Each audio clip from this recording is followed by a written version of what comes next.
Sisimulan na ng MMDA ang no contact apprehension policy sa Lunes. Ito'y matapos alisin ng Supreme Court ang restraining order hinggil sa NCAP. Si JM Pineda sa report live. JM?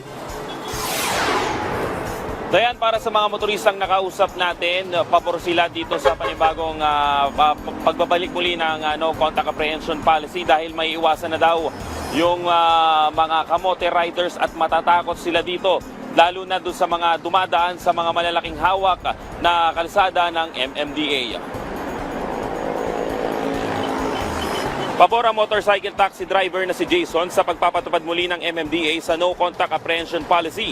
Posibleng maging daan niya ito na gumanda ang trapiko sa Metro Manila, pero dapat daw ipatupad ito ng maayos at maabisuan ang mga motoristang gaya niya. Okay naman yun para sa mga kaayos na ng dali ng trapiko. Yung NCAP na yun. Pero pabigat din kasi sa mga ibang motorista na mabibigla yung may huli pala silang gano'n na darating sa bahay nila. Approved din kay Simon ang pagbabalik ng NCAP.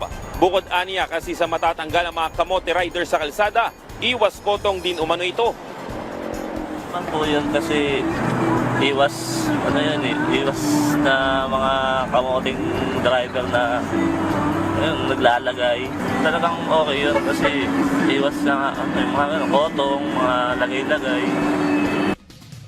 Magbabalik muli ang no contact apprehension policy o NCAP kung saan hindi na maninikit o manguhuli ang mga enforcers dahil ang mga nakakalat na CCTV sa mga malalaking kalsada ang kukuha ng litrato kung may violation ang mga motorista. Isa ang Commonwealth Avenue sa mga tututukan ng MMDA, lalo pat isa ito sa mga major thoroughfares sa Metro Manila.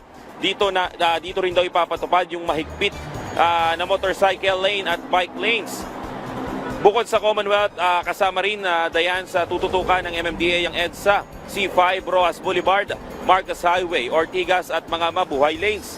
Sa sobrang high-tech ng mga kamera na gagamitin ay kaya umano itong i-zoom at kayang walang kawala dyan yung mga kamote riders na lumalabag sa batas trapiko. 20 mga traffic violation ang mga tututukan ng ahensya gaya ng no seatbelt, disregarding traffic violations o traffic signs, mabibilis at di maingat magpatakbo o reckless driving, illegal parking at iba pa. Umaabot ang halos 3,000 ang penalty ng mga violation na ito. Ipapadala sa bahay ng may-ari o kung kaninong nakapangalan ng kotse ang notice of violation. Dayan, pabor din dito o sangayon din dito yung Department of Transportation, pero dapat daw ipatupad ito ng maayos at dapat din daw ay malaman kung sino nga ba, lalo na dun sa mga second hand na mga kotse.